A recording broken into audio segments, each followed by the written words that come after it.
Hello hi नमस्ते देखता समस्ते देसी ब्लॉग को स्वागत कर मो ना मुकेश कुमार मु आज पहुंच जाइए आम चाष जमी धान सब आपण मान देखी एपट देखी पारे एपट सब देखी पारे भाई देखु एपट सब धान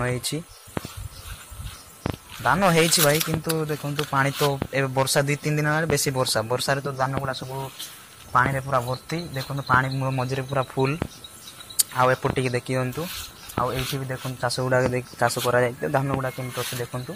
आउ एपटे देखी पारे देखु एपटे भाई पूरा फुल पानी आउ एपटे देखी पारे आउ एतिक देखु एपटे देखो यहाँ पहाड़ यहाँ हूँ आम गाँव सब देवादेवी पूजा पाती एपटे देखी पारे तो यू आमर एपटे देखी पारे यू आमर एतिक आम चाष जमी सब तो हो सारी आउ बेसी किसी कहबी यहाँ हूँ मोर फास्ट ब्लॉग आपण माने कमेंट बॉक्स रे निश्चय जनइबे वीडियो केमती लगी भल लगी ना ना भल लगी आपण मान निश्चय जनइबे आउ भाई देखो बुलेनी जमार धान गुड़ा केमती कमेंट बॉक्स रे मतामत दियंतु। जय हिंद।